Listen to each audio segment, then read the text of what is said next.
You're listening to the ThriveWorks webcast, where you hear facts, not fluff. Introducing your host, Dr. Anthony Sentor. This is Dr. Anthony Sentor, and today we have an interesting topic, a little different from some of the other videos or podcasts that we've done. The topic is assessing the efficacy of psychiatric or psychotropic medications. Now with us today is Dr. Greg Handel. He is a licensed psychologist out of Massachusetts. He actually works at ThriveWorks Westboro. And he is also, in addition to being a licensed psychologist, which should be enough, he's also a licensed behavior analyst, meaning that throughout his long career, he's worked with a variety of clients, some who have developmental disabilities, some who are nonverbal. And the way this is important and what we're going to be talking about today is that for some of his clients, he's had to look at data and symptoms and how his clients are actually behaving because they've been unable to self-report. Well, anyway, without further ado, thank you, Dr. Greg, for joining us today. Great being here. All right, let's start from the beginning here. I will kick it off with a mouthful of a question. Mm-hmm. Look, depending on the meds that people are taking, I know that it can sometimes be difficult for clinicians and sometimes even difficult for clients to know whether or not their medications are working. Now, if they're taking something like a benzodiazepine, if they're taking a Klonopin or a Xanax, 45 minutes later, it's kicked in and, right. and you know that something's happening. But with some medications like antidepressants, SSRI, serotonin reuptake inhibitors, Lexapro, different antidepressants, they take weeks to start working. Let's just say weeks to start working. And then when they do start working, the clients don't experience anything immediately when they start working. So there's always this nagging question. Is this medication doing something or is this a placebo? Mm-hmm. I guess let's start there. How, as a clinician or as a client, how do you know if the medications you're taking are helping or not? Yeah, I mean, that's an excellent question, even though it took a while to come out. But anyway, the issue is how do we make judgments on whether or not the medication works? And I think that's why we need objective data. And what I mean by objective data is evidence-based, that we look for evidence. So if we're feeling lousy, what are some of the symptoms or what are some of the overt signs? For instance, how could somebody else know that I'm feeling lousy? What would they see? What are the changes that are there? Because those things can be measured.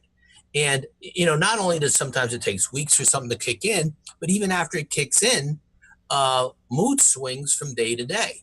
And it may be difficult from a day-to-day situation to know, is this medication working? Often the assessment is based on the last 24 hours. So you go and see a psychiatrist on Wednesday, he says, how's it going? For the most part, you haven't seen that psychiatrist for 3 months, but your assessments are based on the last 24, 48 hours.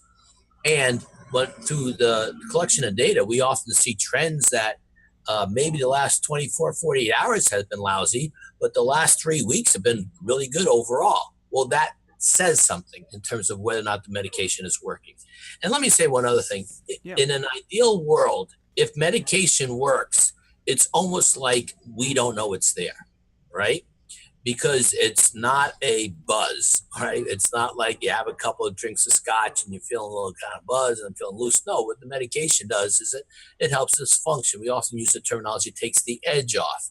Mm-hmm. And it means some of the behavioral techniques we're talking about in therapy now can kick in a way they weren't kicking in before. So the change isn't going to be that drastic.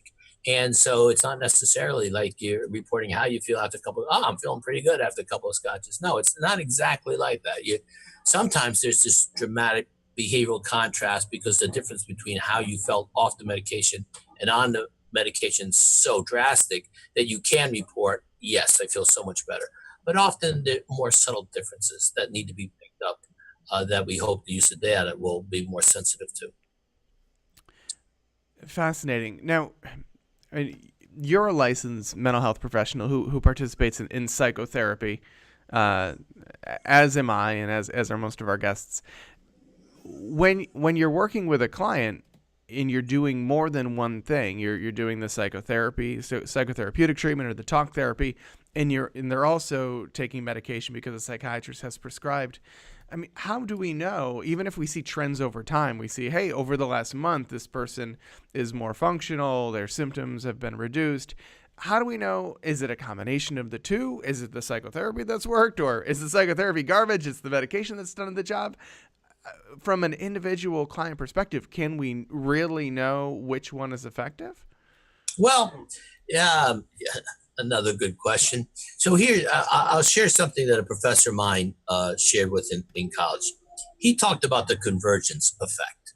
Okay, that and we're when we're talking about research, and most of the research that I was involved in grad school was applied research. Okay, so when you're doing laboratory work, the idea is you try to factor out all the variables, all the confounding variables we talk about, and then you manipulate your independent variables. So therefore, the dependent variables, just to use jargon, we feel pretty was based on the independent variable. It means what you manipulated was the reason why you got the outcome you got. You try and isolate it so you know what's making the change. All the other variables, so the one variable you're manipulating was the thing that had the effect you're looking for. In the real world, things aren't that clean. No. Okay? And we know that. So what he said is, sure, anyone, if you take one measure, you could have a whole slew of alternative reasons why that measure changed. So say we look at somebody's sleep, okay? They're sleeping better. Oh, well, maybe it's because of medication. Well, was it? When did it change? How did it change? And how do we know there's other factors that were involved?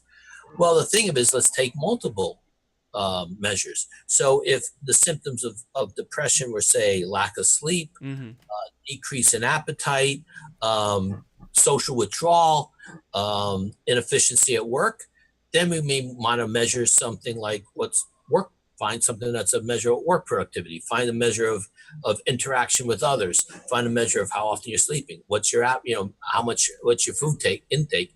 If all those measures point in the same direction, so we try a certain treatment and all those measures are moving in the same direction, then it's hard to argue that our treatment wasn't effective because, maybe there was some extraneous variable that affected one of those, but all four of those all move in the same direction at the time we implemented our treatment, then you feel a little bit more secure. It's kind of like a court of law. How do you know for sure someone's really guilty?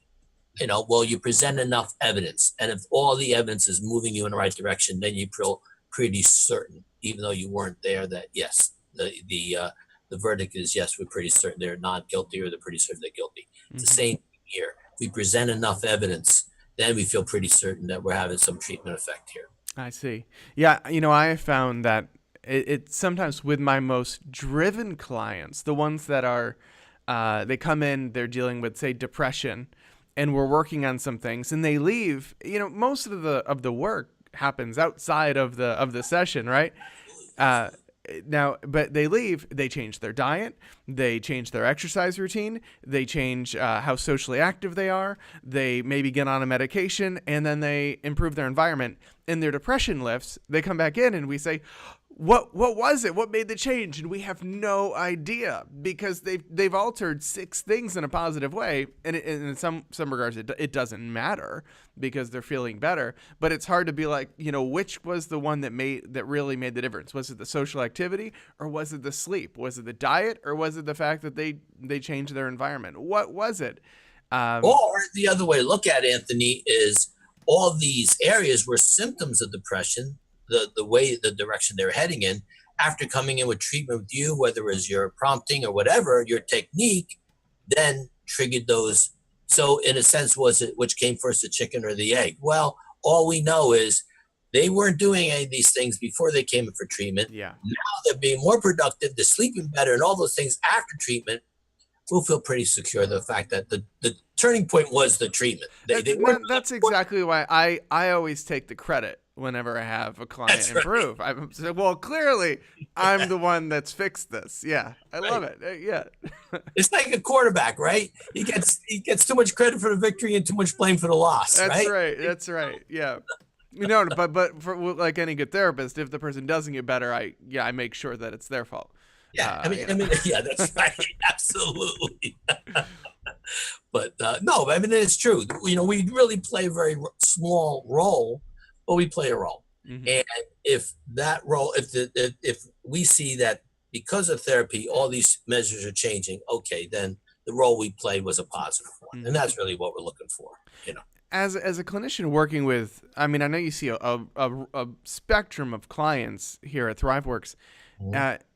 How do you feel when, I mean, I know some clients, they just don't want to get on meds. And different providers feel, different therapists feel differently about this. Some are like, good, don't get on meds, and others really see it as a disadvantage. How much of a blow is it to treatment when you're recommending someone get on some meds and they're just saying, I don't want to go down that road? I tried to not see it as a blow. I try not to see it as, well, when I hear the word blow, I think of taking it personally. Okay. Yeah. And as you know, Anthony, you don't want to take anything personally as a therapist. You're there as an instrument to try to help them be better. And the issue is, do they feel better? So the tactic I try to say is, great. You want to do without therapy? Okay. Let's look at some of the areas in life. What are some of the areas in your life you want to improve on? What are some of your objectives? Let's call those, maybe we don't have to call them symptoms, but a lot of times objectives that people choose, like you want to communicate better with your spouse, you want to connect more with your kids, you want more productive at work. What are those areas? I'm looking at them as symptoms. Okay. Those aren't happening for you now. And you're saying that's part of the depression. But you think that you can overcome it without medication. Well, I'll tell you what, let's make a deal. Let's give it 5 weeks, 4 weeks, 5 weeks, whatever. We're going to do some behavioral tactics. You're going to try to, achieve in those objective areas. And we're going to look at it each week. And at the end of 5 weeks, we're going to assess how you're doing. Now let's revisit meds. If they're not improving after 3 weeks, we don't get the 5 weeks. They're like, you know what? You're probably right, Greg. But they are showing improvements. They are making goals. Then maybe they're right. Okay, then maybe you don't need the medication. Because that's what I said. If you can do this without the medication, fine. Far be it from me to say you have to take something. Because let's face it, I had a psychiatrist friend of mine who said one time, Greg, no side effects, no effect. I mean, the fact is you're taking a chemical in your body that's changing an emotion, a behavior, feeling. We can't pinpoint that so exact that we can't guarantee there aren't other side effects. The safest way to not have any side effects is not take any medication. Sure. So therefore, if they're taking the medication, it must mean that the positive effect outweighs whatever side effect, hopefully minor, that it is. But on the other hand, if then we can show improvements in areas of the person's life where they want to achieve those improvements without the medication, without the risk of side effect, well, then let's take that approach. Hence, though, let's get back to taking some evidence-based data so it isn't just some feeling. Let's just look at the data. And often when people are actually looking at, wow, I'm really looking at the fact that, yeah, I'm still only getting 3 hours of sleep and I'm still up all night because I'm worried and I'm still not productive at work the next day. I'm still not, maybe I really should consider something different, And when they're looking at objective evidence in front of them week in, week out, rather than just how you feeling kind of statements, that tends to sway people a little bit more forcefully. And that's a good cognitive restructure. No side effect, no effect, because that's one of the reasons that clients hate meds. I mean, some clients love their meds, but for those who hate them, they say, I don't like the side effects. I don't like this. And that's a nice switch to be like, well, hey, the effect is better than the side effect. There's a net positive still, even with the side effects there. Yeah, you gotta weigh your options. What about? We're starting to run low on time, but I mean, I know some people watching or listening have perhaps been on meds. Let's go back to antidepressants, and they've had improvement from their mood disorders, and they're wondering, is it time to get off these meds? and they're debating, if I get off, I could fall back into depression or fall back into anxiety. But if I stay on, I'm taking a medication that I might not need. How do you advise clients or former clients to go about making that decision?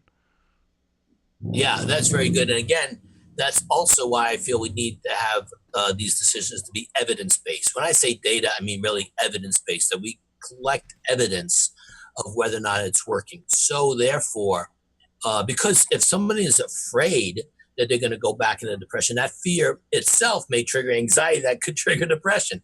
So let's get some objective data that is going to show us that I am weaning off this medication and the data really isn't sliding up. I'm not, I'm still as productive as I at work as I was.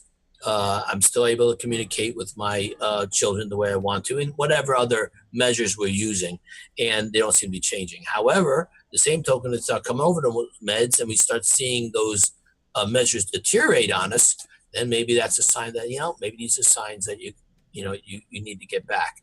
It is. I think it's also calming for the client to have these measures, because it isn't just going to based on their ability to self-report. Think of that. That means they need to identify their feelings and be able to articulate it well and precisely enough to make a medical decision. That is, whether or not we should decrease or end the medication.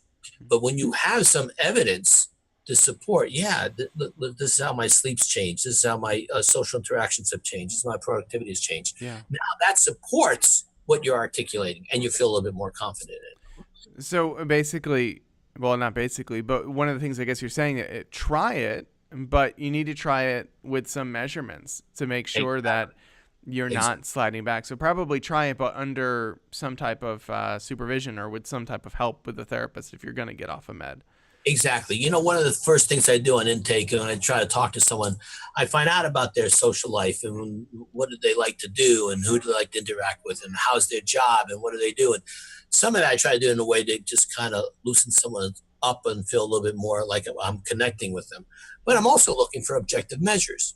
What are the things they do in their life and how do they do them and what's their present baseline? So later on, we have actually measures that we can look at and say, okay, track some of that. How much work are you getting done? I had one guy who got very frustrated with himself because he wasn't getting anything done around the house, and it let it overwhelm him, became very anxious. And so we actually used that as one of the measures. And now he was taking medication. He was really against it, but he thought he'd try it. And then he said, I'm getting a lot done around the house. In fact, it had a snowball effect, because the more he got done, the better he felt about himself. The better he felt himself, the more he's getting done, And that all happened right after he's taken the medication. So which came first?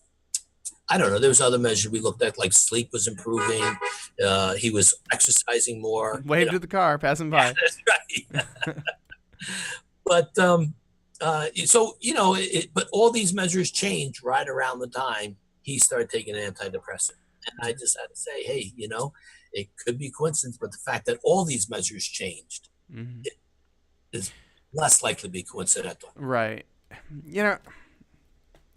What do you think about this? This is a topic that has come up in some conversations, which the idea that a medication might poop out, that's always the term that I always hear, poop out, if someone stops taking it and then tries to take it again. So the kind of the worry that ends up happening is, if I get off the medication and my symptoms come back, if I start taking the medication again, it might not work the same way it did the first time.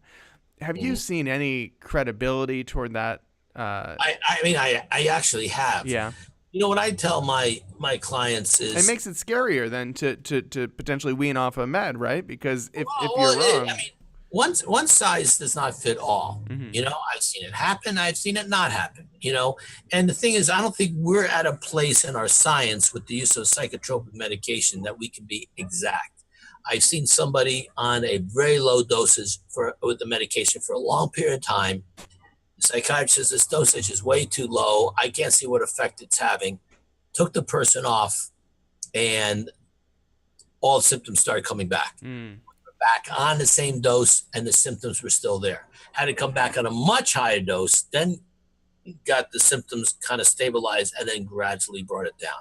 Meanwhile, we're taking all data on the symptoms to support it. And so it wasn't just based on self-report. So we felt pretty confident, which is another reason why we take these objective measures, because that kind of change, we would say, well, maybe this woman isn't self-reporting. Maybe she just feels like she's too dependent on medication. Maybe she's trying to manipulate to get the drug back. But we actually had objective measures supporting what was going on. So again, Anthony, I think that's why we need to take these objective measures coincided with that self-report. I'm not saying self-report isn't important, but you do it in tandem with it. What type of medication was it in that instance? Do you recall? Yeah, I mean, it was actually an antipsychotic. She had, and there was a lot of deterioration in terms of hallucinations and delusions and that type of thing. And the psychiatrist said, look, this is a subtherapeutic dosage. This can't be doing anything. But it was. Right. It was. Yeah. It was. What usually would be so. So when we talk about what's therapeutic, we're talking about a range. Yeah. So 66% of the people are affected by the medication in that range. Then we say that's a therapeutic dose. But but then you have the fringe, and then if you practice long enough, you're going to get the people at the 5% on either end of the scale, So, so when we say, have I seen it? Yeah. Now, does it happen frequently? I had a psychiatrist one time who swore that the symptoms that we're seeing could not have been because of the Klonopin. This person became more agitated, more aggressive on Klonopin, and he swore, listen, Klonopin doesn't do that to people. And I said, let's just take, for instance, taking a drink of alcohol, right? That's supposed to be, a relax, right? You're supposed to take some alcohol to relax. Some people have some alcohol and they go into a rage. Mm-hmm.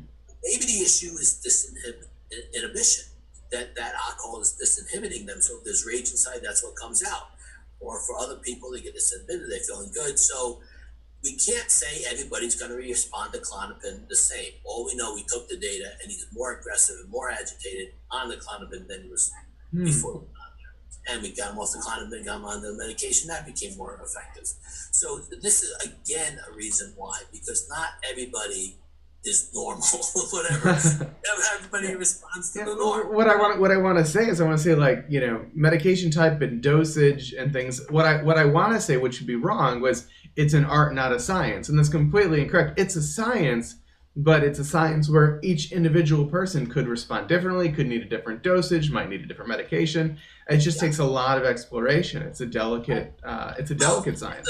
How about we say this? It's a science, but there's a certain artistic kind of intuition to negotiate this. We can say that. Well, let's think of my daughter's an artist. I'll get a chance to put a plug in her. All right, cool. Artist. Yeah, give us her website. Yeah. yeah. Nicole Handel. I think it's NicoleHandel.com. Okay. That's a wonderful stuff. Good plug. But besides the artistic nature of what she does, is also a scientific nature. Certain colors blend with other colors. Certain mixes in the paints. Some things go with other things, and some things don't. The use of lighting, all this stuff, is physics. It's scientifically based. It's true. I went to one of her shows one time, and she was all up in arms because the lighting on a certain painting was all wrong.